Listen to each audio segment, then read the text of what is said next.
Hey guys, welcome to my channel Miss Recap. The film begins with a story about the so-called First Judgment Day. Then, from the depths of the earth, from ordinary minds, hordes of monsters poured out. They killed millions of people, destroyed cities. A real war began with these monsters, and in the end, they were exterminated. On the site of the former wells, protective installations were built, gates, which are designed to protect people from repeated intrusions.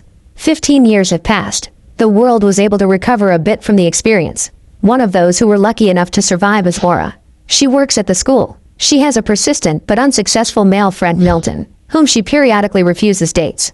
Most likely, the reason for this is resentment towards her ex-husband, Dave. He was not with Laura during the Day of Judgment, and she, pregnant, had to survive on her own. Dave and Laura have a son, 15-year-old Tyler. He disappears all day at the skate park with his friends and his girlfriend, Maddie. In his spare time, he plays computer games and is a bargaining chip in the difficult relationship between his father and mother, who broke up immediately after his birth. Meanwhile, the situation is heating up. An eclipse is approaching, and this is one of the heralds of a possible monster invasion. In addition, seismic activity has increased. Protective Dome personnel are conducting emergency checks, and there is very disturbing news in the news. Mass extinction of fish began everywhere. The same thing happened the day before the First Judgment Day. Migration is another alarming signal. Everything is repeating itself, as it was 15 years ago. Tyler is spending the weekend at his dad's when the phone rings. Dave gets a call from his old friend Ted. He is sure that the new Judgment Day will be tomorrow. He insists that Dave urgently take the family and come to his shelter before the eclipse. Meanwhile, the first monster appears under the protective dome, quietly sneaking up the stairs. At this time, Laura calls Dave. She has also seen the news and demands that Dave bring Tyler home. Milton has reserved a shelter, and she's sure it's the only thing that can save them. Dave reassures her that he is the father and Tyler is safe with him. Tyler receives a text, reads it, and quietly leaves the house while his father is talking.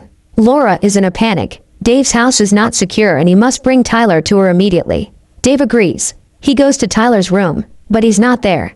Milton rushes Laura. The shelter is filling up. They need to hurry. She explains that she can't find Tyler.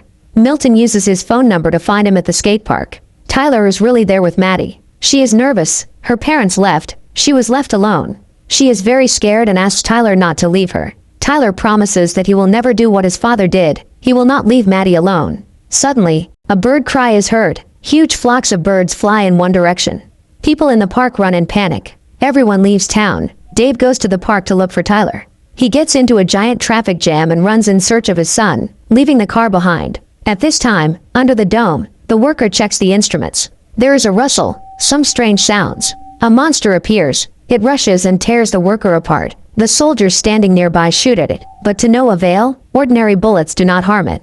Tyler and Maddie look on in horror at the reigning panic. Dave comes running as Tyler explains to his father that Maddie had nowhere to go and he couldn't leave her. Laura drives up with Milton and takes everyone to the shelter where the seats are booked. There is just over an hour left before the eclipse. There is complete chaos in the city. People are trying to escape. Traffic jams are everywhere. Finally, they get to the shelter, but it is cordoned off by the military and only women and children are let in. Dave asks Tyler to take care of his mother and sends them to the shelter. He and Milton remain in the crowd.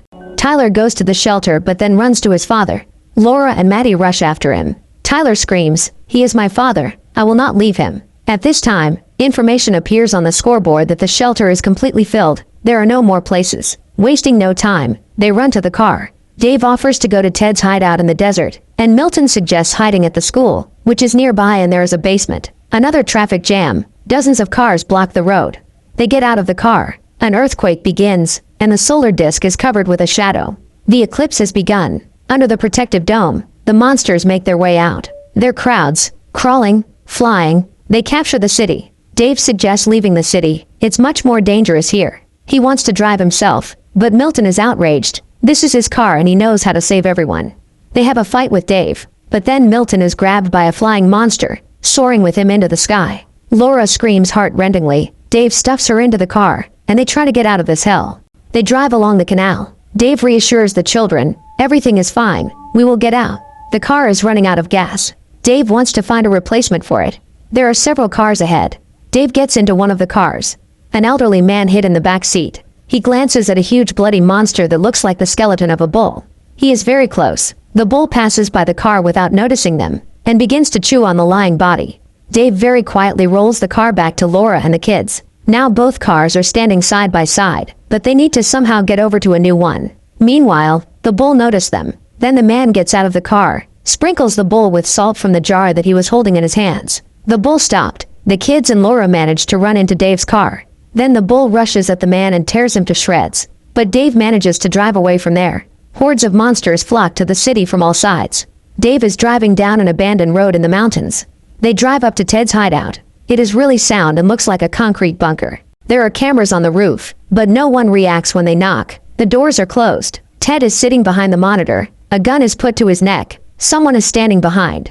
Monsters run in a herd along the mountain. They rush straight to the shelter.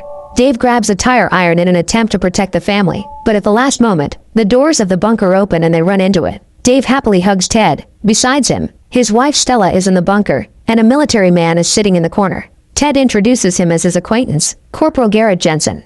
The monitors show how the monsters are trying to smash the door. Everyone is tense, and Garrett keeps to himself. Maddie asks how the monsters feel them. Can they see through the walls?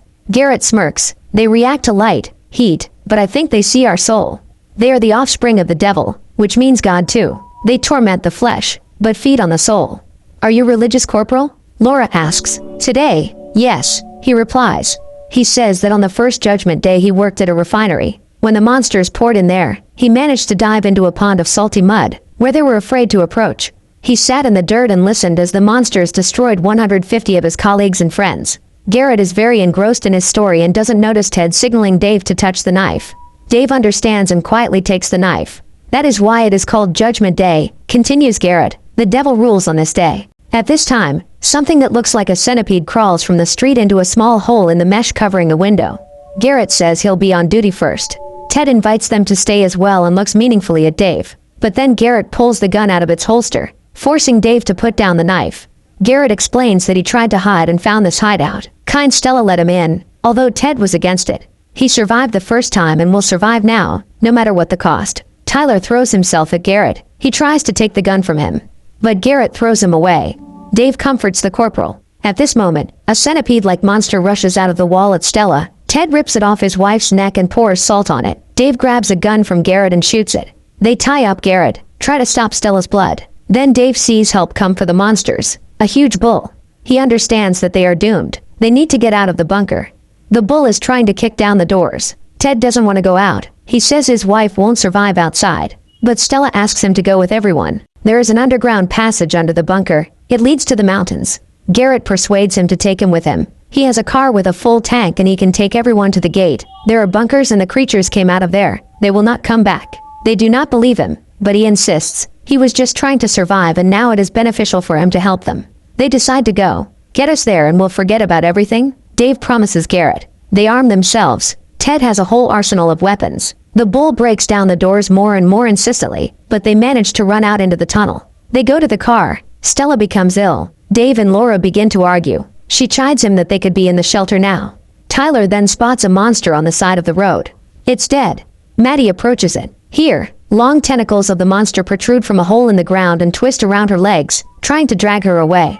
Maddie screams wildly. Tyler and Dave rescue her. Garrett offers his help and Dave cuts the ropes on his hands. They go to the top of the mountain. They see a devastated and burning city. They go down to the car, but it won't start. Monsters appear on top of the mountain and rush straight towards them. Garrett tries to start the engine, while Stella looks at the crowd of monsters, then at the gun in her husband's hands. She draws her gun, gets out of the car. Ted begs her to hand over the gun, but Stella turns away and goes to the monsters. She understands that she is doomed. Ted calls her, crying, but Dave stuffs him into the car. At the last moment, they manage to leave. Crowds of monsters rush after them. On the way, they pick up a radio signal. They report that almost all the shelters could not withstand the onslaught and were ruined. Laura puts her hand on Dave's shoulder as he strokes her. They come to the gate. It's empty, but the doors are open. Garrett says the hideout is in the basement. They're heading there, but the power needs to be restored. Garrett and Dave decide to do it. The others go to look for the first aid post. Ted has a wound in his back. Dave restores electricity. Garrett says that the gate was prepared for a second invasion. Tons of salt were pumped into them, but the well was too deep. They go to the others and then they hear the roar of monsters and see a bloodied corpse. There are 2 hours left until the end of the eclipse. Garrett offers to hide in a chemical warehouse. There the doors are impenetrable. Suddenly, a monster attacks Garrett. Together with Dave they manage to deal with it. but the rest of the monsters run to the noise. Garrett quickly runs through a door and closes it behind him. He gives himself some kind of injection. His veins are swollen and black. Dave returns to his family and asks Tyler to keep his mother safe while he's away. He wants to level the playing field and funnel the salt water through the tank pipes to keep the monsters out. Laura kisses Dave and tells him to be careful. Dave makes his way through the ventilation, sees how the monster devours the prey. Dave needs to turn off the taps next to that chewing monster. He manages to open the faucet. Water is collected in containers. Dave climbs back, but the monster sensed it and rushed after him. Dave fights back, sprinkles it with salt, and the monster crumbles to dust. Meanwhile, the others had already been hunted down and surrounded by monsters. Tyler shoots back. Then Dave's voice is heard from the loudspeaker. He asks to turn on the fire alarm. The monsters have surrounded them. They are getting closer. Ted tells Tyler, "Protect the family, son," and goes at the monsters with an axe. Several monsters pounce on him at once. Tyler shoots back. Bloodied Ted tries to fight back. Tyler runs out of ammo. He turns on the fire alarm. Jets of salt water hit from all sides. They fall on the monsters and they crumble into bloody dust, squealing in pain. They are saved, but Ted is dead. The eclipse ends.